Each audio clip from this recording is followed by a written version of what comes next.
first keynote speaker. He is a senior director of engineering at Google. You might know him as the guy who founded and leads the customer reliability engineering function at Google. CRE. This is a team that teaches the world SRE principles and practices.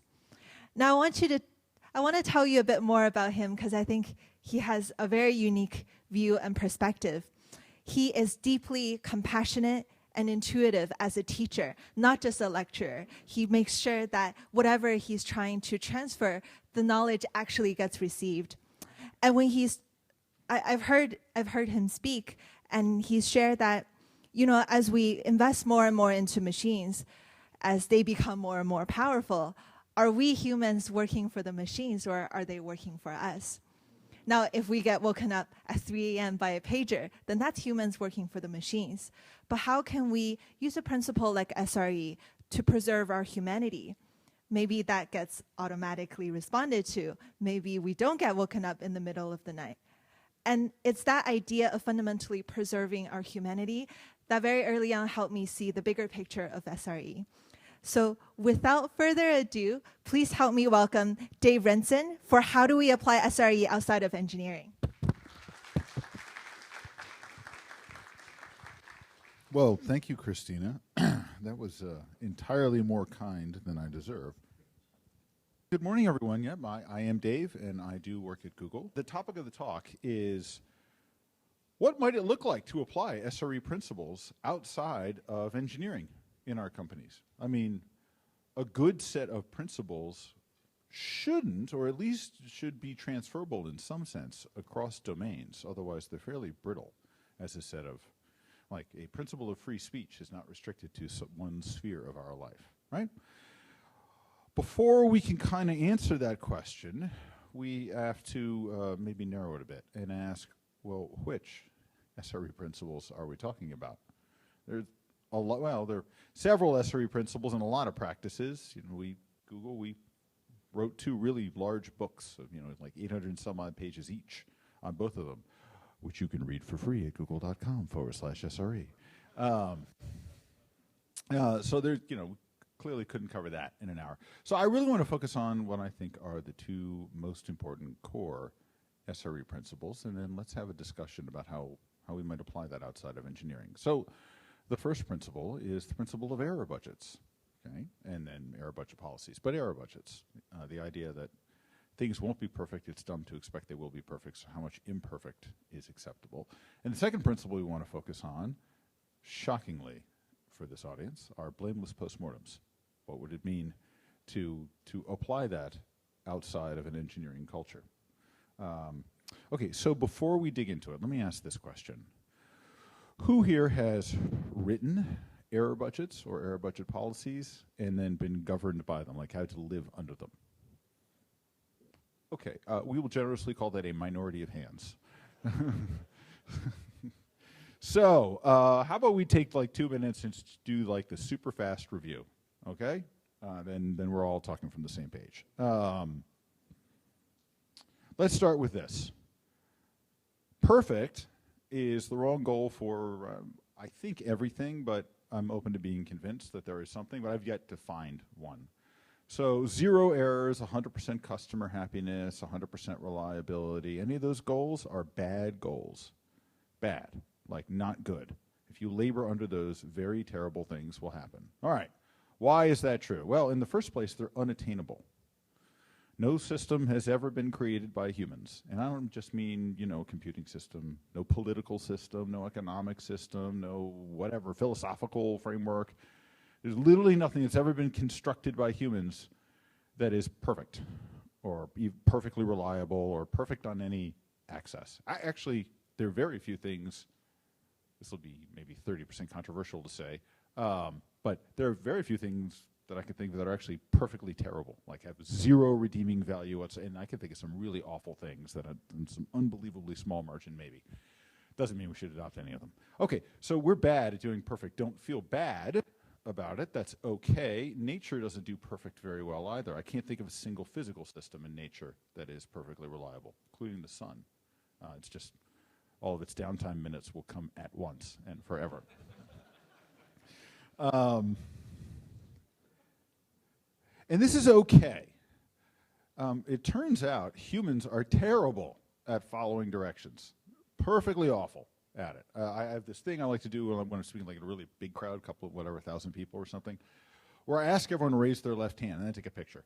Okay, cool. And we move on, we talk for a while, and I get to this point somewhere in whatever presentation about humans are terrible at following instructions, and I will point out, because it is true without fail, that something like 20% of the audience will have raised the wrong hand. That's like the simplest thing I can think to ask someone to do, raise your left hand. But like 20% of the people will have raised the right hand. And a non-zero fraction, much of the time, will have raised both hands. And I don't know why that's true. But it does happen a lot. And this is not a new revelation, that humans don't, I think we are designed this way. Or we've evolved, or however you care to think about it, but we are in this place in nature. And our purpose is to make well-intentioned mistakes. And I couldn't exactly tell you why we always do it. Maybe we're always interposing some evaluation or judgment in everything before we go do it. Beats me. I don't really know. But this is not a new thought. This thought is thousands of years old. Seneca, people who have heard me speak have heard me say this before. It's one of my very favorite sayings.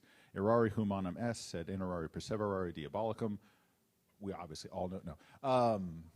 We all know what that means. It just means to err is human, but to persist knowingly in error is diabolical, right? Or maybe I would say more simply, the sin is not in the failing.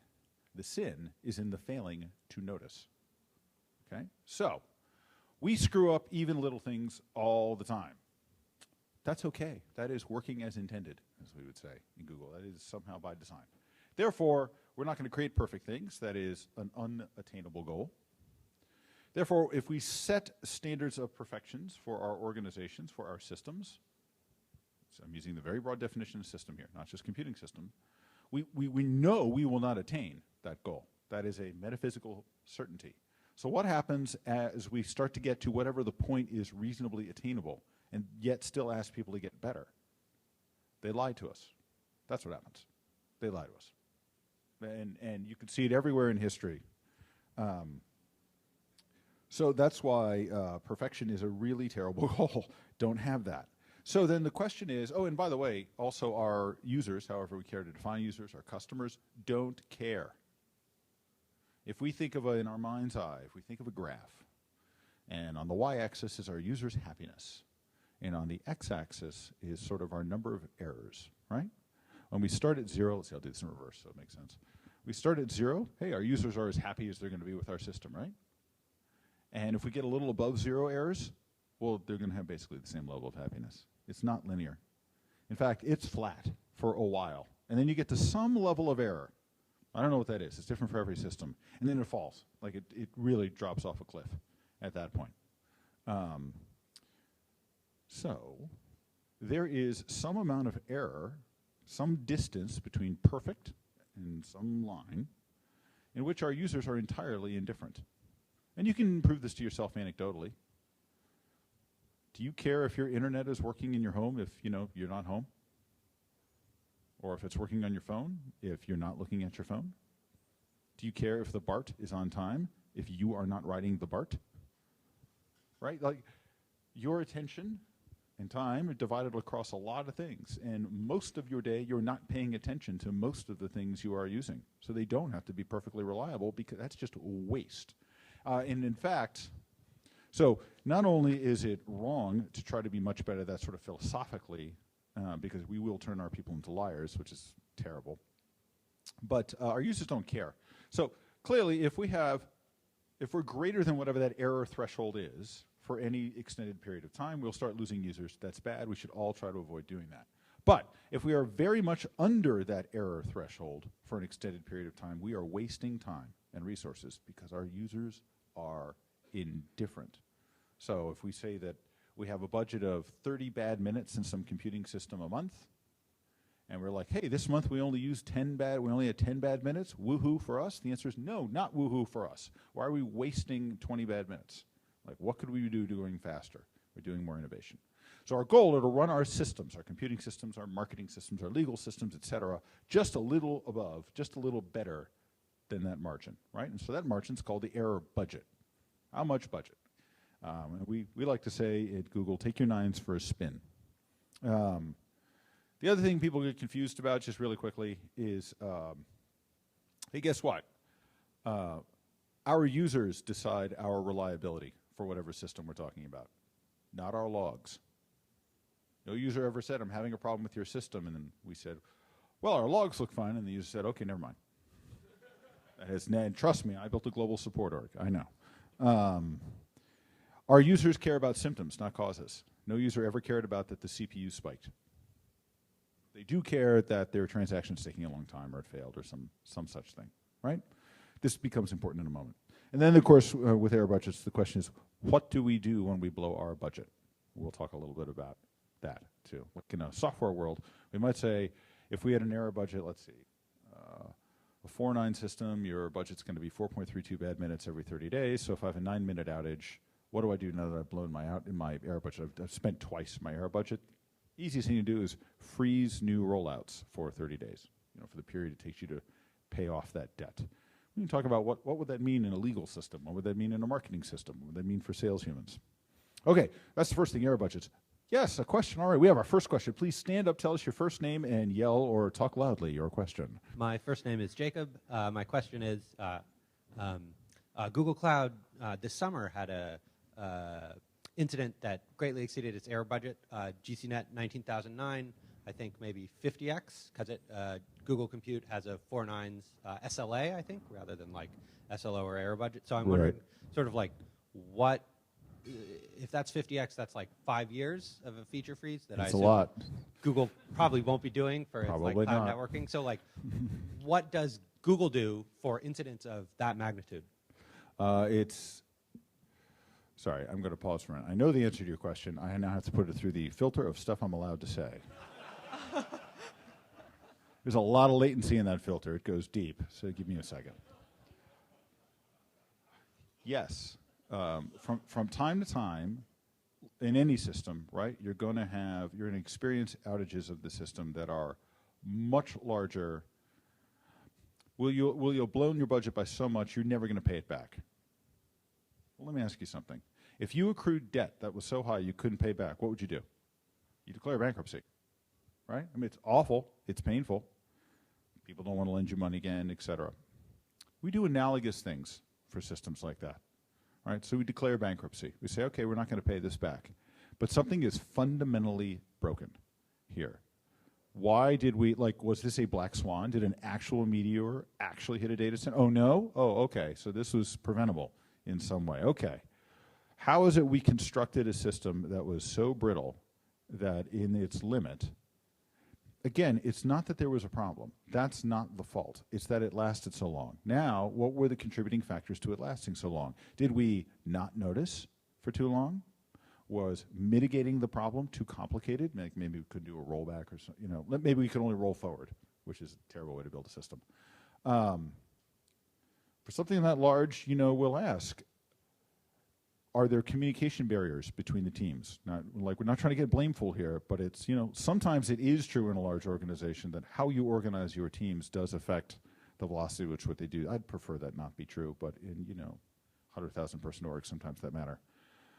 I know the incident. I am deeply familiar with the incident you are talking about. I'm not going to get into the details past the public postmortem because I'm not. But the general answer to your question is you have to declare bankruptcy. And then like in a financial bankruptcy, you need to have pretty serious penalties.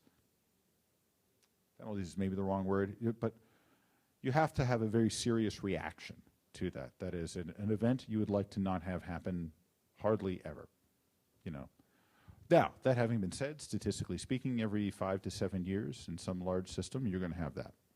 It's on the tail, and it will happen. That's the thing about 1 in a million events, that's not very rare until you do things a billion times. You might. Okay, so actually the question you're asking a fine question. You're asking about the SLO, the service level objective, like what is the magic line? Okay. The only answer to that question about adjusting the error budget is what do our users care about? So you adjust your error budget if you have an outage and you find that exceeds your error budget, right? But you find that your users didn't care. Now you had too strict of an error budget, right? Or if you have an outage that doesn't blow your error budget, that people get really annoyed at, like they care a lot about, like you've miscalibrated where that line is. But at the end of the day, the fact that I had a huge outage doesn't mean I'm going to adjust my error budget. The only vote that matters is the user's vote, right? Does that make sense? Because you can imagine it's pathologically terrible to say, this system, for dollar reasons, can't be more reliable than X. Therefore, I'm going to set my error budget to X. No, that doesn't encourage good engineering. It's fine to say, this system can't be more reliable than 2 nines. I see your hand.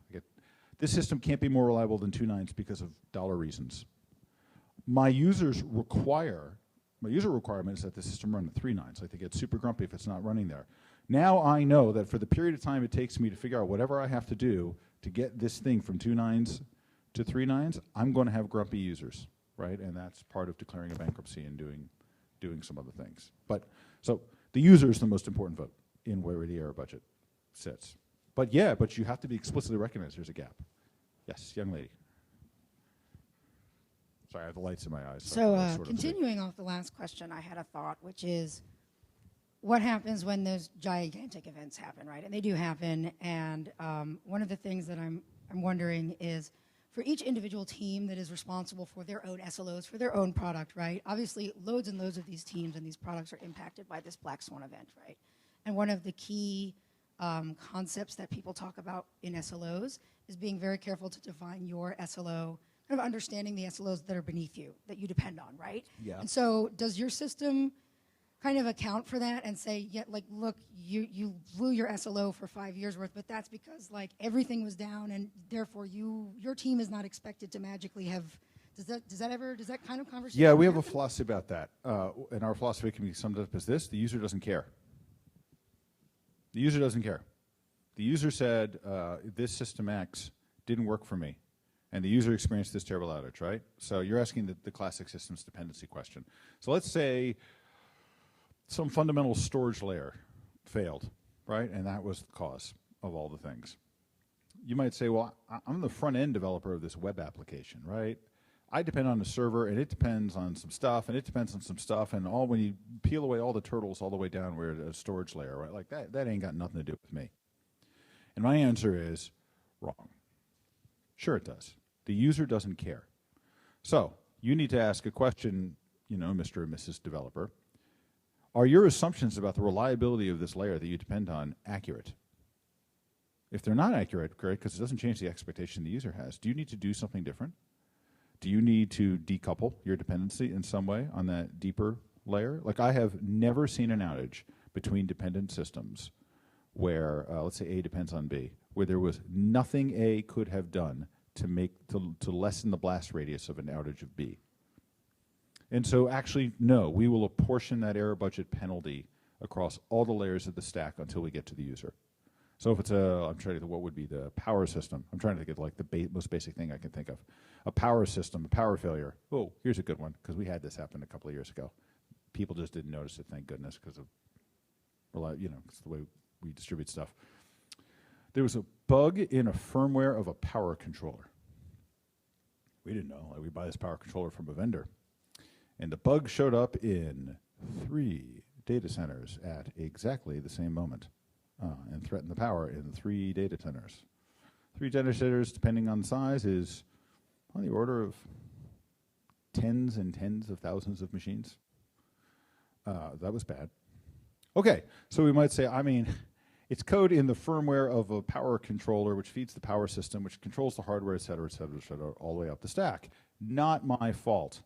Well, yeah, you didn't introduce the bug, but to the extent it burned error budget, it burned some error budget, but not all of it, thankfully, the user doesn't care. So everybody in the stack, which basically meant everyone who was running services in that data center, which is almost everybody in Google, got apportioned, like their individual error budgets, their individual SLOs for their stuff took a hit somewhere. And so it was like, and the teams that had been good about having a geographic distribution of their serving load and quick recognition and switching over to other data centers, well, they didn't get much of a hit because they could slosh over and it Like, it didn't really matter. They didn't affect anyone. So our philosophy is no, it's everybody's responsibility. Oh, wow, they cut me off. It's everyone's responsibility all the way down. All the turtles all the way down. Because the user doesn't care. Let's move on here real quick. Right, the second principle, I actually probably want to get into how to apply these things outside of engineering.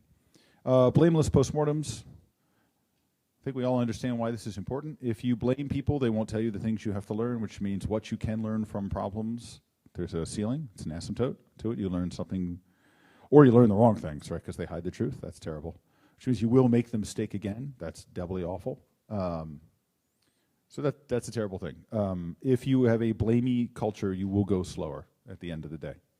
And the cost of fixing your problems will go up dramatically. This is why we have blameless postmortems. The key thing about a blameless postmortem, key principles of a blameless postmortem.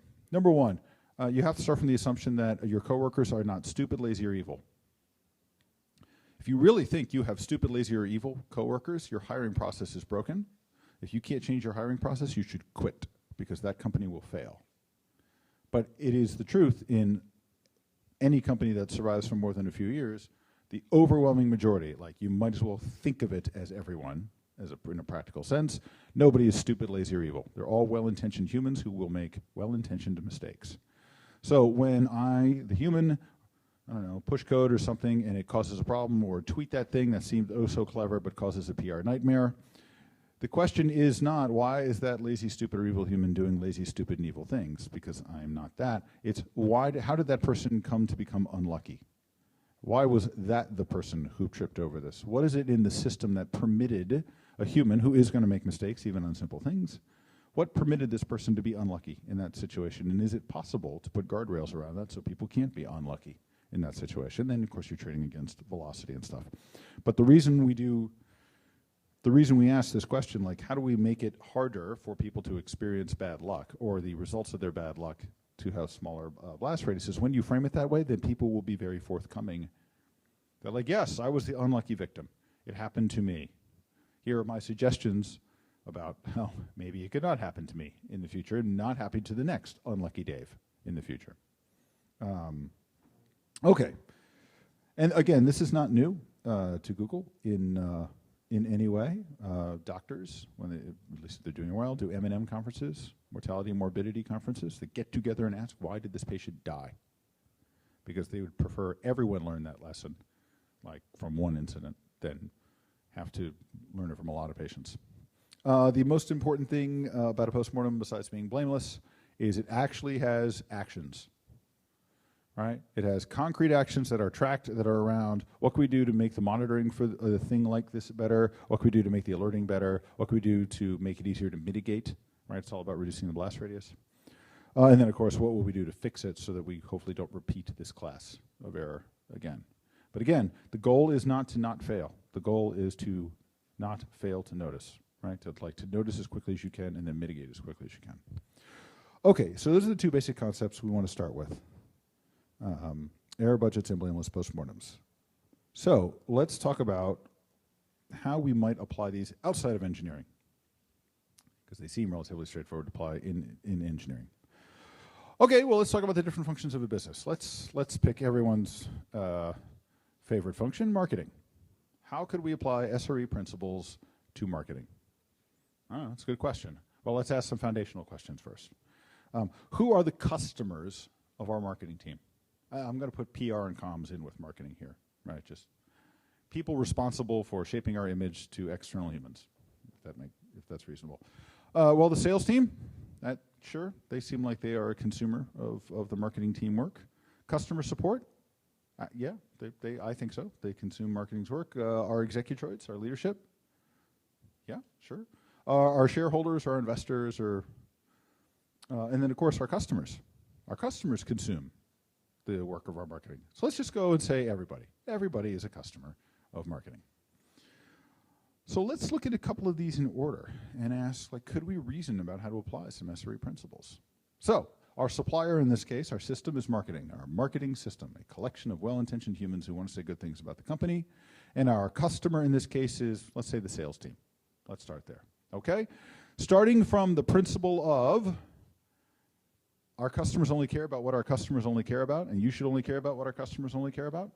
What do our sales customers care about from a marketing perspective? Like, why do they care about marketing? Well, okay, the sales team wants to meet their revenue targets. That's their job, is to go sell stuff. What are the things they care about? Well, they care about deal friction. Like, how hard is it to convince a company to go do a thing, to go buy a thing? And they care about their inbound funnel. How quickly can I find prospects that I can go talk to, and then what kind of friction do I have when I go do that? So how can we apply SRE principles to those things? Well, okay, what are they sensitive to that the marketing team might have some impact on? Well, bad PR. Like, bad PR is not good. If you have a tweet storm about something, some bug in a product or whatever, you could imagine that would definitely cause deal friction, right? Some customer will say, I read about this terrible thing that happened to you. Please tell me why I should buy your stuff. So that's no good. You can imagine it would impact the funnel. If I hear a bad thing about a product, maybe I'm less inclined to reach out to the company and say, please come talk to me about your product. What else does marketing do? Brand, brand ID and perception in the marketplace. Forget good, bad. It's harder to sell something to someone if they've never heard of you before you walk in the door. If I walk in the door and say I'm from Acme Widget Company, and their first question is, what is Acme Widget Company and why am I talking to you? You have an uphill battle. So that's an important contribution from the sales team's perspective of the marketing team. And then, of course, the funnel. Like, are people proactively reaching out to me to express their interest that I come talk to them because maybe they want to buy my stuff? That is a much easier thing to manage and much higher velocity to manage than having to do cold calling, where I dial random humans and say, have you heard of us and would you like to buy our things? Okay, so our system is marketing. Our customers, in this case, are sales. We have identified the shape of some stuff the sales team cares about. How do we go put some metrics around it? So, for example, how do we figure out how much bad PR the sales team can tolerate? I mean, we're not going to have zero bad PR. That's not going to happen. People have seen Twitter. So, everyone, has an opinion, and so zero is not the goal. That's always not the goal here. So we're going to have non-zero PR, bad PR, let's say. How much can we tolerate as the sales team? Because we can clearly tolerate more than zero. We have more than zero now. Well, the answer is we can tolerate just enough bad PR before it starts to add friction to our sales process. That is the general answer to that question. Well, how would we measure that? What kind of metrics would we set up that we'd actually track on a dashboard? Okay, well, there are a bunch of things. How about impacted customer minutes, preferably scaled by revenue? What I mean is, one source of bad PR in a company is going to be, we promised to do a thing, like we promised our product would work, and it didn't, like downtime or an outage or something, right? It's not just a technical thing, that's a PR thing and a marketing thing, too. Well, we can measure how many bad minutes did our customers experience? And I think we should all acknowledge the reality that a customer whose economic value to a company is, $1,000 a minute, is worth more than a customer whose economic value to your company is $1 a minute, right? So you should scale those minutes by money, by dollars, because at the end of the day, the sales team cares about revenue. So that's a measure we can do now. Like, we look at support tickets, and we look at impact logs, and we can actually measure that right now. How much money did we put at risk because of this bad PR moment? So that's the thing we can measure and track and do SLOs around. How about social media impact, which is something like number of events times their reach times the time. So if I tweet something bad about, Comcast, I haven't, but let's say I did, that's different if then Kanye tweets something bad about Comcast. That, I would gather, would get just a teeny tiny bit more attention than the 300 followers or something I have. So that's much more reach, right? So how long is that out there in the in the void, unaddressed by the company? So there's some equation about that, which again we can measure social media impact and other kinds of things. The thing is here, you don't want to just measure that as one quantity. It needs a denominator, right? So let's think of those as bad social media minutes. We'll call it, bad BSMM, or fine, so let's find another acronym. Let's just call it bad minutes. How's that? You got to divide it by something. You want to divide it by total minutes, right? So How many external communication events? How many PR events do you have? How many publicly facing tweets, announcements, whatever? What was their reach? How long did they last in the zeitgeist, et cetera? That becomes your denominator. How many of them were bad? That becomes your numerator. Now you have a fraction, you have a percentile that you can compute and track on a graph. Most people, your customers, are going to be indifferent, or they're all going to be indifferent to anything, to some number greater than 0. It's how much more is a percentage? Right? And by the way, it is a relative percentage in PR. It's not an absolute thing. So you could, let's say, your service, your business, you could have some kind of outage, some kind of downtime for 10 minutes. Well, the network outage that I was being asked about earlier, that's a bad PR thing, right? If it shows up in the context of a week of a bunch of really good PR stuff, I don't know, a bunch of new features people want, or great earnings, or whatever, you can imagine what does it, then the overall lasting impression in the public consciousness may be much smaller than if it's the only thing that's there during that same period of time. So ratios actually matter here, but this would be a thing that we would measure in a computing system, bad minutes versus total minutes, right? And bad minute percentiles. We can do the same thing with PR. And so these are things we can align to. How about this? Number of times, just a straight count, that a sales team encounters an objection in the sales process that's related to a bad PR thing. Just have the sales team count. I went into this customer today and they asked me about that network outage. 1. I also went into a customer today. 2. Right, and we start counting. And that metric by itself won't necessarily tell us what the impact on revenue is, but in combination with those other things, we can start to get a shape of these contours. There's no such thing as a sales call that has no objections. That doesn't happen, unless you're in a consumer business and people just go into a retailer to buy your thing, but that's not what we're talking about here. So you're always going to have some non-zero value there. What you're looking for are first derivatives. You're looking at changes in slope for this thing. But again, it's measurable. Number of companies I know who measure these things, let's see, carry the 2 divided by 6, 0. Nobody. I don't know anybody who measures these things and puts them in graphs and applies SLOs to them, including my own. Just to be complete. Funnel measurements. We can work into this. How many people need to come proactively to us as a company and expressed interest for us to meet our sales plan? Like, some of them will turn into sales, and then they will turn into some distribution of values, of revenue. Some will be small, some will be maybe medium or whatever.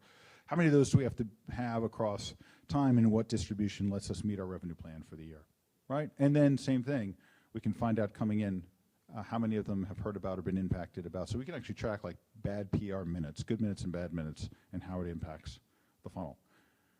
Same thing with blameless postmortems. I don't want to read a postmortem from the marketing team that said, we fired Clyde because he said something stupid on Twitter.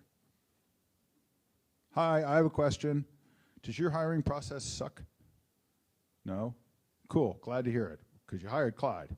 So if your hiring process doesn't suck, you don't think you necessarily made a mistake hiring Clyde, but you've hired Clyde, so that seems really bad, and it's expensive to recruit the new Clyde. So I have an easier question.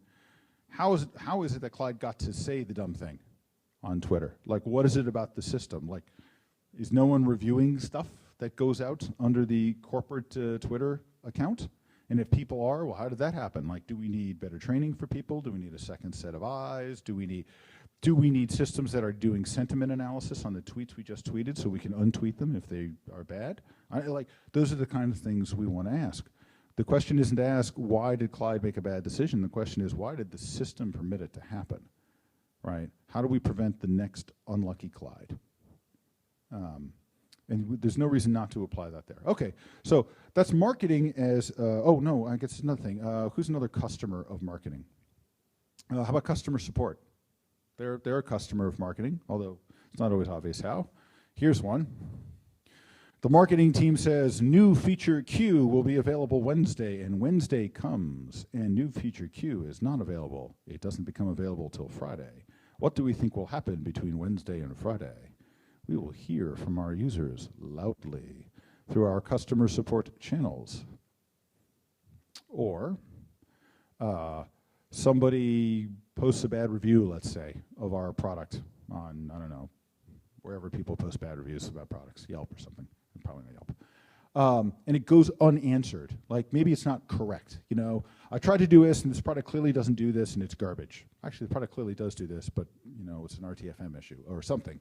Okay, but it goes unresponded by the marketing team. That's going to generate inbound calls to the support teams. Like, there are actually a lot of things. Or we just push out the wrong information about a thing. That's going to generate inbound calls. So the customer support team is impacted by a lot of the same kind of metrics that we've talked about. But these are things that we can instrument. And now we have falsifiable inbound data called support tickets that we can tie to these things. Now we have 2 sets of measurable metrics that we can correlate over time to one another. That actually gives us, we can start plotting curves and actually know really interesting things. We can start to alert. Could you imagine a system where rather than alerting everyone in marketing when, you know, some celebrity says something bad obliquely about a thing, where everything is a fire drill? How's that? And we can't distinguish from important and not important? Or a system where we can, where the marketing team can say, yeah, but you know what? This is under our error budget. We're watching it, but it'll be cool. And just move on. Like that. How many of you interact with your marketing teams, your PR and comms teams especially, regularly? Yeah, I mean, a few of you. Okay, for those of you who don't, you think being on call is hard? Ha ha ha ha ha. Try being on call for opinions, because that's what they're on call for. Like, you have graphs and data. They just have some random human's opinion. That might not even be a human. It could be a bot on Twitter. They don't know. So their hair is on fire constantly.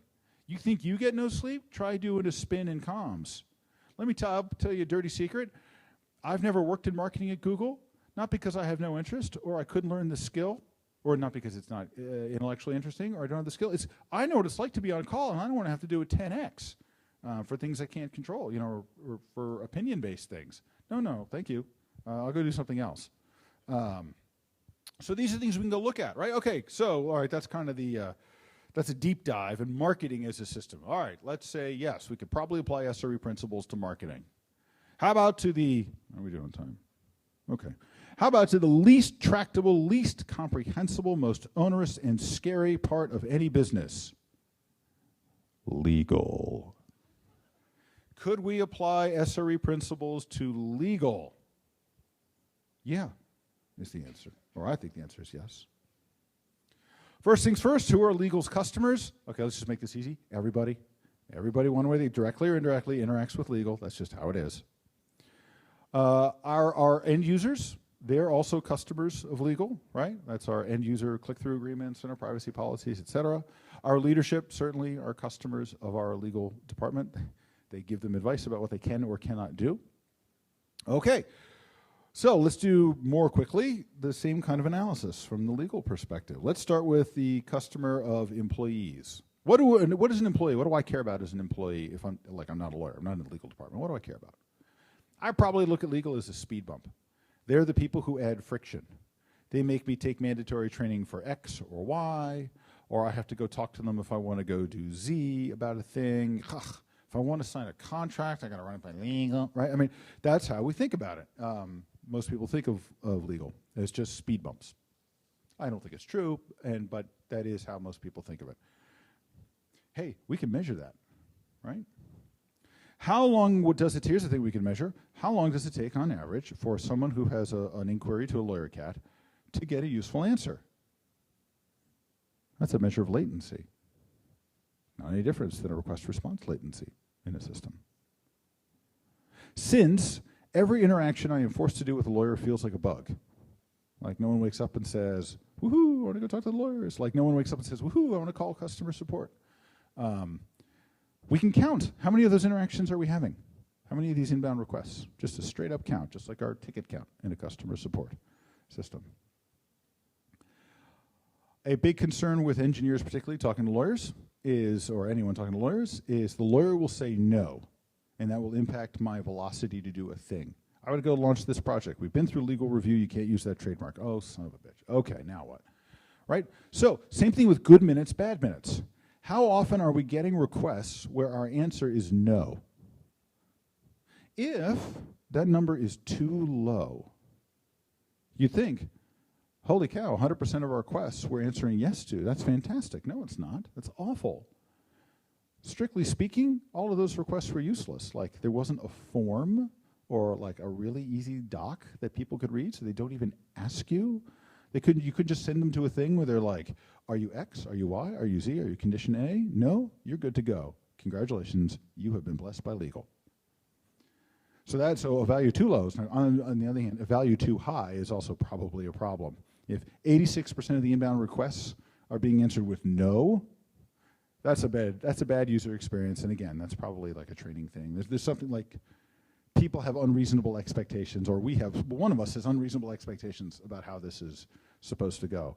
We can measure those things in a legal department, and we can report those metrics into a dashboard. Like, they'll fit in my Datadog just like my other count and latency and good minutes and bad minutes will from my software systems or my marketing systems. There's actually no reason not to instrument those things and put them right next to all the other things so that everyone can consume them as monitoring dashboards. Like, why should it just be my software that gets instrumented this way? Our leadership, our CEO, et cetera, our board, they're customers of the legal department, right? They would like to know, hey, are we getting sued? Like, are we in trouble somehow? That's the thing they would like to know. Or, very specifically, what is the expected value of cost for these things? Because it is essentially an expected value problem. We're being sued. What's it going to cost us? What's it going to cost us to defend if it's a thing we need to defend?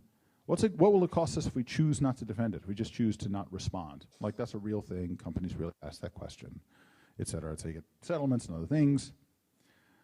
But again, that's an area where we could apply SRE principles. We can monitor and measure those things. Now, those look, you hope, look a little more like the black swan things, like rarely occurring high impact things, like a big fine from a European country you hope is pretty rare. But as you become popular, you're going to get sued a lot. That's just how it is.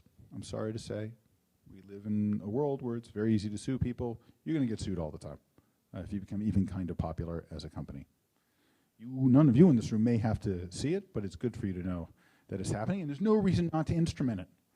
Like, just like I don't need all the individual details of an incident in the dashboard because maybe there's customer PII, I don't need all the individual details of the complaint, let's say, in my dashboard, but I'd like to be sued, and our dollar risk overhang looks like this. Therefore, our error budget is being burned down. That way, before somebody asks me, no, I don't have a great answer what a good error budget policy should be if we get sued a lot. That's an excellent question. I don't know, but something will have to change. Something will change. Okay, how about this last customer of the legal department? Our users. Like it or not, our users, our end users, are customers of our legal department. We all have click-through agreements. We all have to negotiate contracts. Our users consume our legal department. So things we can measure. How much time are people spending in our click-through agreements? Right? Again, it's a curve. It's a sigmoid of some kind. If they're spending no time, you have a wall of text that nobody understands. If they're spending a ton of time, you have, I don't know, a small wall of text that could be comprehended if they spend a lot of time on it. You're looking for something in between. It's an inverted U somewhere. That's a thing we should measure. We should be aiming for our agreements to be comprehensible. Same thing with our privacy agreements. How long do business contracts take to negotiate? So you're a saleshuman. You go to the lawyers and go, I have closed the Glengarry deal. Give me the leads. And they're like, fantastic, we're going to read this agreement and redline it, and it will take you 4.5 months to close the Patels, if anyone's ever seen the movie. No, you can't do that. It's got to be much faster than that. So we can measure latency. How long does it take to process a contract? That's a kind of a latency measurement that we can say. How often, how much of this thing turns out to be red lines, et cetera. A customer cares about, do I, the customer, clearly understand my obligations as a customer and your liability as a company? Right, Usher talked about a company he didn't name, and I don't know who it is, about having some numbers of millions of dollars in SLA credits. Those are liabilities, right? Do I understand what your SLA says? Do I know when I'm entitled to service credits or not? All right, so again, things we can measure. We can measure how many SLA credits we have and so forth. Same thing about blameless postmortems. My father was a lawyer. for a long time. And I can say for absolute certainty, there is no such thing as a blameless culture in a law firm. You lose a case, you lost the case, you're a terrible lawyer, hit the bricks. Or maybe there's this other thing. Let's look at it to the viewpoint that I just got really unlucky. How did I get really unlucky? You spent a lot of money recruiting me and training me to do this and making me fit in. You gave me a lot of support for this thing. So let's go look at it a different kind of a way. Okay, so those are, I can see some eyes glazing over. It's fantastic. You know you're really succeeding when people are falling asleep. Those are some ways we could just frameworks. We can start thinking about how we can apply some core SRE principles outside of engineering. I like to say SRE, that SRE is a business philosophy that grew up in a technical environment. SRE is not a technical discipline. It's not. It's a business discipline that grew up in a technical context. So it sounds technical because it has technical terms, but it can be applied everywhere. I'll tell you a quick anecdote. My first job at Google was to build and run customer support for Google Cloud. And when I got there, one of the things that I was unpleased about was that our dashboard, like our incident response dashboard, was very robotic. It was all, I would say it's like cop speak. You ever see like a police officer talk on TV? Instead of saying like, we caught the guy crawling out of the window with the TV, so is we observed the perpetrator egressing the building through the horizontal entrance, the non-door horizontal entrance with the picture viewing device. Right, you saw him crawling out with the TV, great. Our support responses were a little bit like that. They were kind of robotic. They're very unhuman. So I went to our small number of support engineers at the time, and I'm like, hey, why do these suck so bad? And they said, oh, we're not allowed to write our own words. We have to pick from canned text that the lawyers pre-approve. Oh, is that right? Hi, legal team. This is to let you know I'm putting you on a pager. I'm sorry, you're what? You're going on a pager. They'll be delivered at the end of the week. Hi, yeah, could we step back for a minute? Who are you and what? Yeah, hi, new guy, running customer support and putting you on a pager. Why? I understand that my engineers aren't allowed to post anything without your approval, and you don't want to be woken up at 3 in the morning, because I mean, like all incidents happen at 3 in the morning, duh. I don't know where socks go, but it's not my drawer. It's all incidents happen at 3 in the morning. So you don't want to get woken up at 3 in the morning, so you gave them this really crappy canned language. Well, we think that's cool. That might be minimizing our liability. You know what else it's doing? It's minimizing our customers because they're pissed off. So I'm going to put you on a pager. Not a problem. We're going to run all these by you as we want to post them. We get X number of week. This shouldn't be any big deal. We'll run a pager queue. I'll teach you how to go on call. It'll be fine. They're like, hey, that sounds awful. I don't want to do that. Oh, yeah, you don't? All right. Well, let's see. Let's see if we can think of something else. Hey, here's an idea. Why don't we have an error budget? A what? My support engineers are going to post anything they want to, whatever they think is going to be helpful to the customers. And when you come in the next day, you can read all the things. And then you can say, passes muster, doesn't pass muster. And we'll have a budget, just a count, straight count, per month of number of things that we're allowed to say that don't quite pass muster. If we exceed the budget, then, I don't know, we'll find some other plan that makes you happy. Well, we don't know. I'm like, okay, here are the pagers. Fine. So we had an error budget. I forget what it was. It was something small. It was like 10 dumb things a month or something. It was a pretty small number. First month, we used 0. Next month, 0. Every month thereafter for like 5 months, 0. Now, you might think this is strictly better. We're getting like humane responses, in colloquially understandable English that convey information to users. Woohoo, legal's not unhappy with it, we're good. Wrong.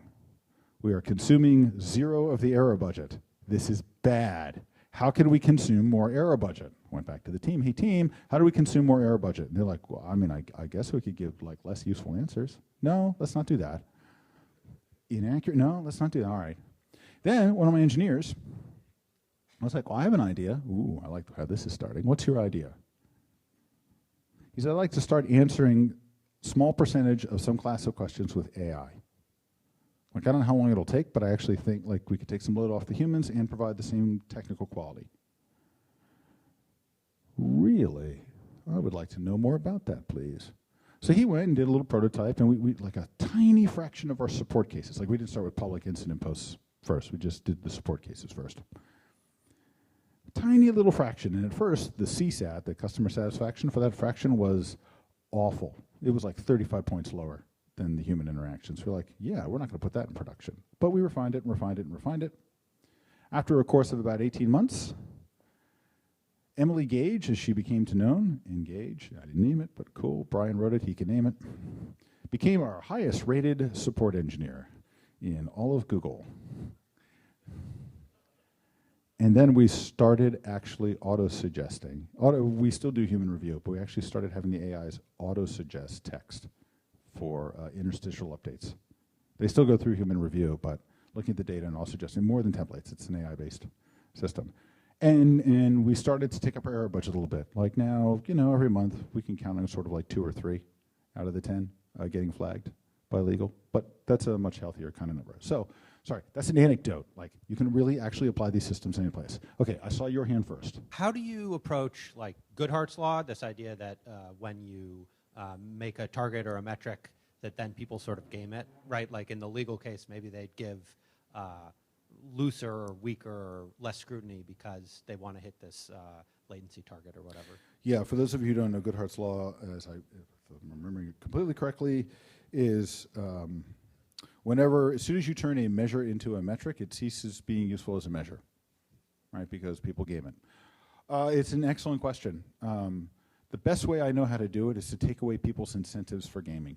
Why do people game things? Because they either think some punishment, blame, is going to be assigned to poor performance of the metric, or they think some reward is going to be to superlative performance in a metric. That's the best way I know to avoid Goodhart's law. Otherwise, you just get into a vicious cycle, and you're constantly having to be, and then your metrics they go from simple and relatively straightforward to Byzantine.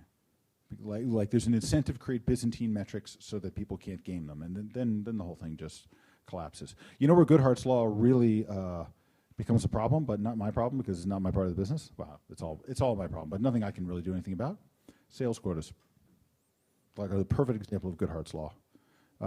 As you interact more with your sales teams, you will find people who will, for example, have the opportunity to close some piece of business on the last day of Q2, but they're already hit all of their targets for Q2, so they slow walk the deal so it doesn't close till Q3, and they can get a head start on their quota for Q3. That's like a sadly common way people.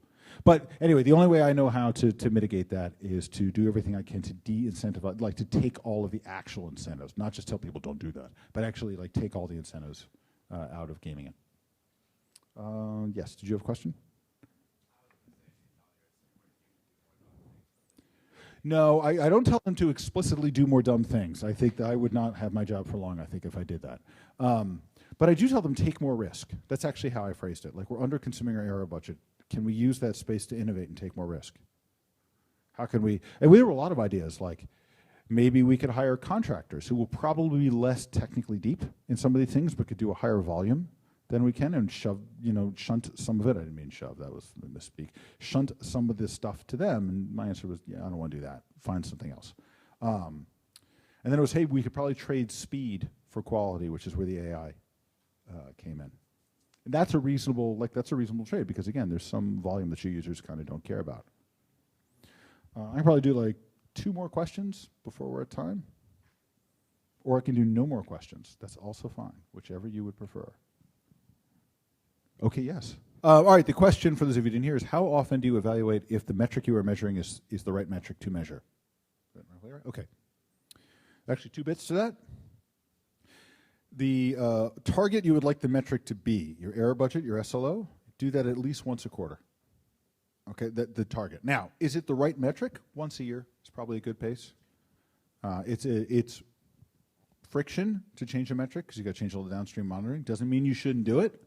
And the way you do that is, so the way that would normally come about is, so I have some metric, latency, let's say, right? And then I have a target. I have an SLO target, which means I have an error budget.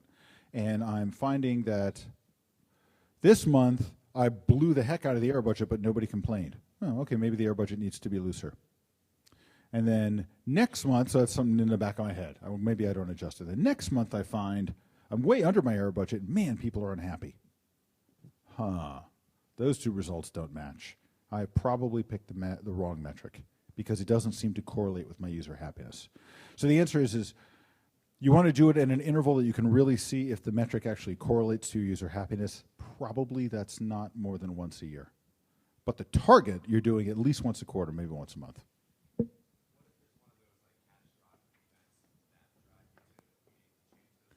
So the question is, what about a catastrophic event? You know, a big black swan, once every 5-year kind of a deal. That may or may not cause me to change a metric. Probably what that will make me do is ask, how could I, you know, Descartes' rule, you can't go from 0 to 2 without passing through 1, right? So how did I get from 0 to a billion so fast? What could I do to mitigate that? And the first question I have is, could I have noticed earlier? And that's where maybe the question of the metric shows up. Like, are we just measuring the wrong things that we didn't notice? Like, we were blind to this growing tsunami of terrible? Most of the time, it's actually we just had the wrong threshold set. Like, we underestimated the fan out or the blow up of the incident, but we had the right metric. But that might be a case where we would look at the metric if we've concluded, no, we were just blind. Like, no target we would have picked on metrics would have caught this in time. We need to measure something different. That answer your question? All right. Yes, one more. You, sir. So you mentioned sometimes you have the wrong threshold. So in case you notice the thresholds being wrong, do you manually correct it, or do you have any auto adjustment mechanism? Ooh. In the beginning, it's manual because it's a business decision, usually. When you have a system that is mature enough, then you can automate it. But even if you do automate it, you have to periodically review, usually quarterly. Is the automation doing a good job of setting the right metric? I'll give you an analogous example, auto-scaling of a system, right? Actually, it's not just an analog. It's almost a perfect analog. In the beginning, I have a system. I'm not quite sure what my demand curve looks like, so I statically scale it. Maybe I have units of dynamic scaling. Add 10 when I see the spike, kind of a deal. And then eventually, I build systems that are very good at tracking the patterns because I have a mature system and knowing when to scale up and scale down the targets. It is exactly the same thing with error budget targets. So if I'm a retailer and I have a system, the error budget I want on February 23rd is probably different than the error budget I want over Thanksgiving. And so you can start to automate those things.